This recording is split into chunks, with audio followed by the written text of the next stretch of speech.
In this video, we start translating from English into QL. Suppose we have this symbolization key. It defines 4 predicate letters and 3 constants.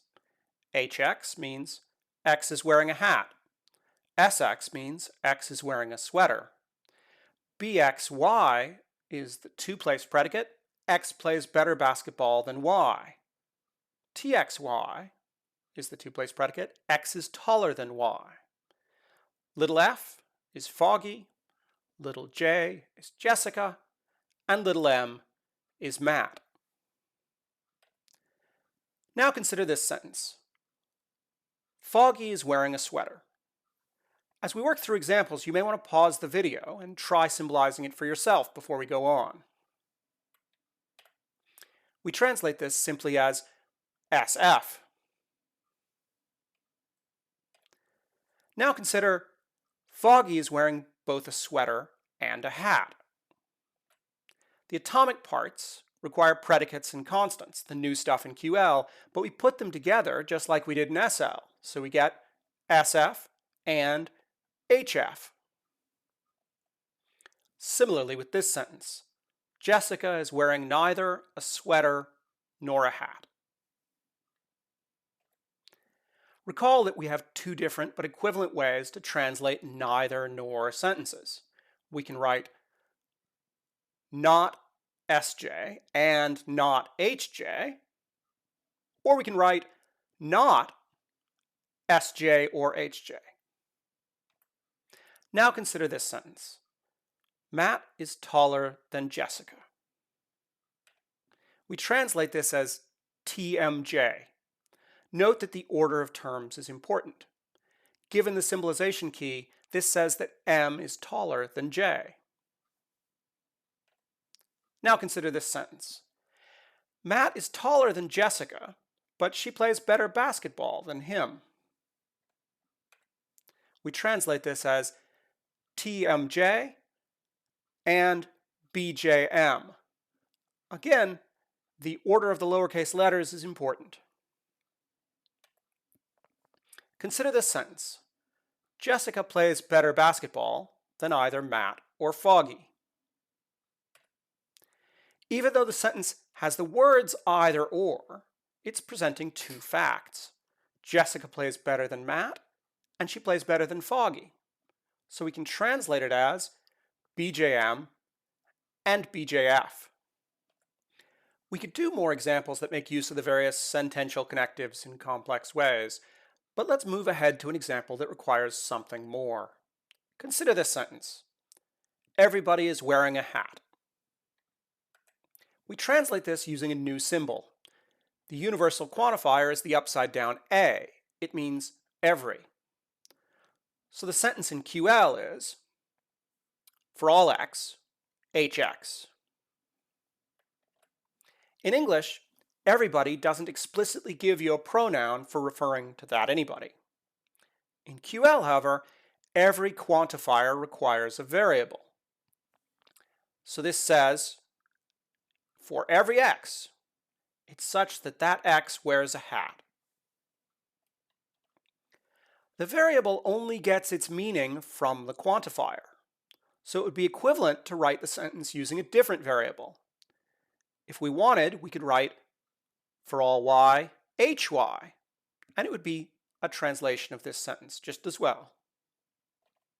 Or, if you prefer, for all z, hz. All 3 of those are equivalent. The variable is an important placeholder. It allows us to translate these 2 very different sentences. The first one, everybody plays better basketball than Jessica, is for all x, bxj. The second, everybody is worse at basketball than Jessica, is for all x, bjx. The variable allows us to say which it is of j and x that's better at basketball. When we say in English that everyone is wearing hats, we don't mean everyone in the whole world and everyone throughout all of history.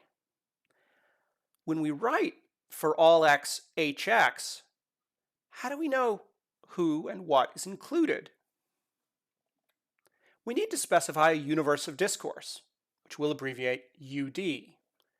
The UD tells us what kinds of things we're talking about. The universal quantifier says something about every object in the UD. So for all x hx says that every member of the UD is an h.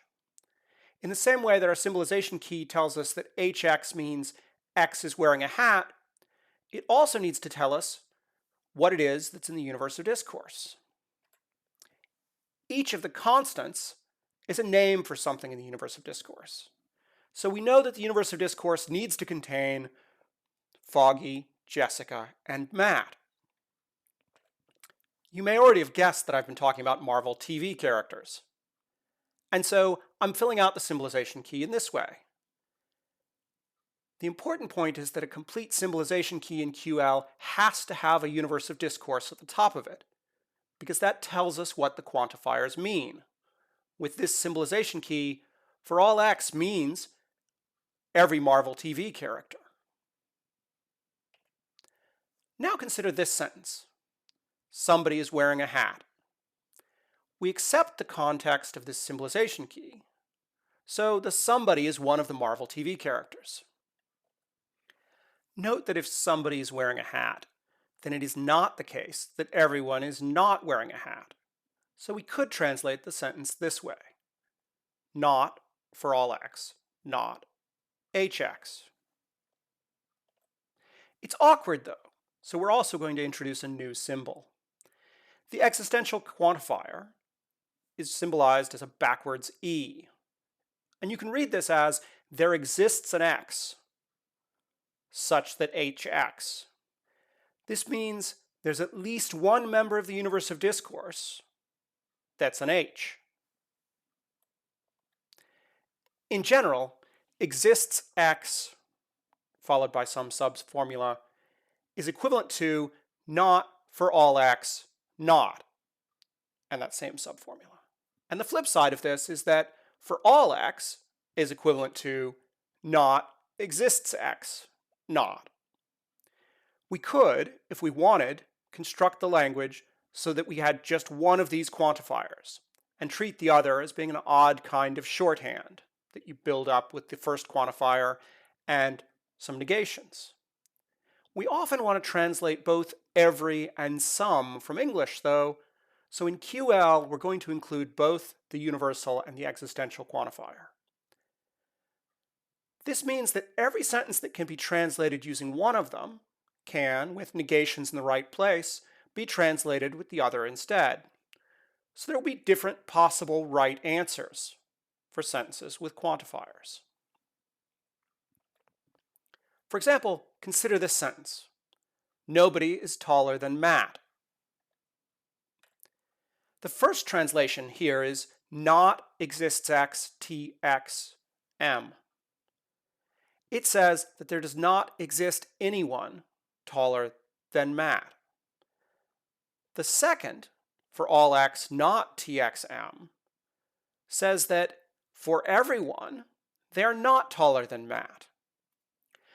These two translations are logically equivalent, and so they're both correct answers. We can also use quantifiers together with sentential connectives. So consider this sentence.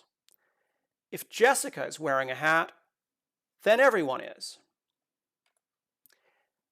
It's a conditional. The antecedent is Jessica is wearing a hat. The consequent is everyone is wearing one. So we translate it as hj arrow for all x hx.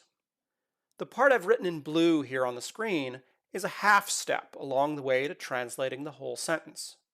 You should feel free to write down half steps like this if it helps you to think through a problem. Now consider this sentence.